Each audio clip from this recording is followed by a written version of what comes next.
नमस्कार मित्रों, P S लाल YouTube channel पर आप सबों को हृदय के गहराई से बहुत बहुत स्वागत है, अभिनंदन है। और आज की जो विशेष चर्चा करने जा रहा हूँ वो है पितृदोष से संदर्भित। तो जैसा कि किसी भी नेटिव चार्ट में यदि पितृ दोष होता है तो वो क्यों होता है, किस ग्रह के कारण होता है, और यदि पितृदोष होता है तो फिर इसका प्रभाव उक्त जीव के जीवन में क्या पड़ता है, इसकी विस्तार से चर्चा कर रहा हूँ। तो चलिए जानते हैं। और ये दोष सभी कुंडली में नहीं होता है। तो चलिए जानते हैं कि कुंडली में पितृदोष पूर्वजों के प्रति लापरवाही या उनके प्रति किए गए विशेषकर अंतिम संस्कारों की कमी के कारण मुख्य रूप से सूर्यदेव, राहु और केतु जैसे ग्रह के नकारात्मक प्रभाव से यह पितृदोष बनता है।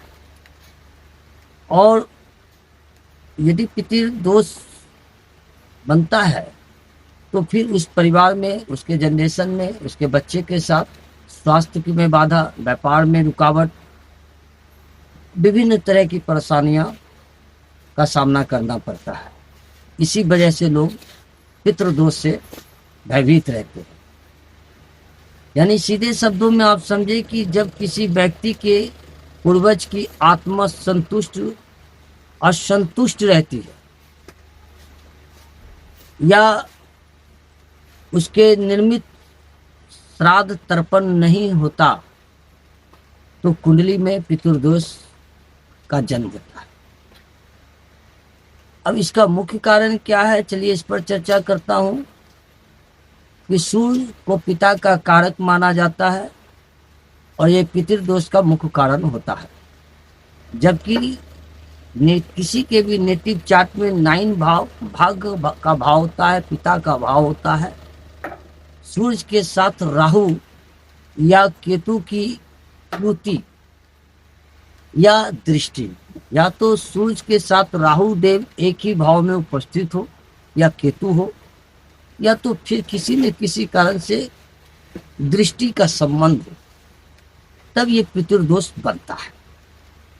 अन्य प्रभाव इनके ये हैं कि शनि, मंगल, राहु जैसे पाप ग्रह जब चौथे, 9वें और 10वें घर को यदि प्रभावित करते हैं तब भी ये पितृदोष बनता है। और इसका प्रभाव क्या पड़ता है कि विवाह में बाधा, यानी जातक के विवाह में बार बार यदि देरी हो रही है, रुकावट होती है, संतान सुख में कमी, संतान प्राप्ति में, मतलब कि उसके जनरेशन के साथ, उसके बाल बच्चों के, उसके परिवार में संतान प्राप्ति में बाधा या संतान का स्वास्थ्य कमजोर रहना, ये केंद्र प्रकरण जो है स्वास्थ्य संदर्भित कुछ समस्या का होना, आर्थिक तंगी, कैरियर में असफलता और अचानक बड़े धन का नुकसान होना भी शामिल है।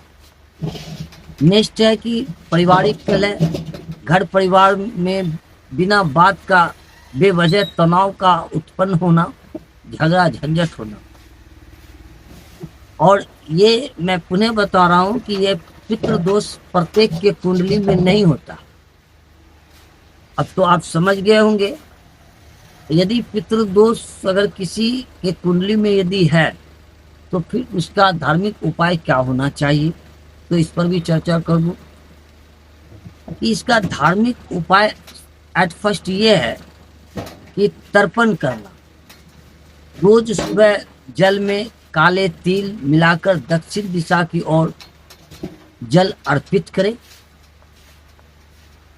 श्राद्ध कर्म, यदि पितृ पक्ष या अमावस्या स्थित पर पूर्वजनों के नाम से श्रद्धा पूर्वक भोजन या पिंड दान कराए। नेक्स्ट पॉइंट है तीसरा कि पीपल की सेवा करें।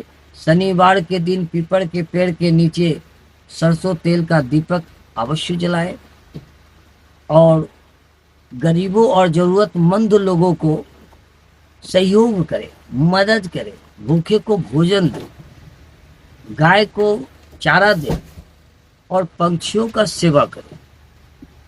इतना करने से पितृदोष का जो नकारात्मक प्रभाव होता है वो नो डाउट है ज्योतिष शास्त्र के द्वारा ही बताए गए इन उपायों से पितृदोष से प्रभावित परिवार को, प्रभावित कुंडली को राहत अवश्य मिलता है, उस जातक को राहत अवश्य मिलता है। और इसी तरह के वीडियो को देखने के लिए आप लाइक करेंगे। हमारे चैनल को यदि अब तक आप सब्सक्राइब नहीं किए हैं तो प्लीज़ उसे सब्सक्राइब कर ले और बेल आइकन होगा कृपया उसे भी दबा दें। और प्रत्येक दिन संध्या 7 बजे मैं लाइव सेशन में आता हूं, जिसमें कि देश के कोने कोने से जो लोग अपने जीवन में किसी भी समस्या से हताश है, उदास है, परेशान है, तो परेशान होने की जरूरत नहीं है। आप अपने सवाल को रखेंगे, लेकिन उसके लिए date of birth, birth time, place वो भी सही होना चाहिए। तो आप अपना सारा डिटेल्स देंगे, तब आपके सवालों का मैं लाइव सेशन में जवाब देता हूं। और जिन व्यक्ति के पास डेट ऑफ बर्थ मालूम नहीं है किसी कारणवश, तो ऐसी बात नहीं है कि उनके समस्या को समाधान नहीं है या वो अपने विषय में नहीं जान सकते हैं। तो उसके लिए पॉमेस्ट्री हस्तरेखा ज्ञान के द्वारा आप अपने जीवन से संदर्भित सवालों को जान सकते हैं।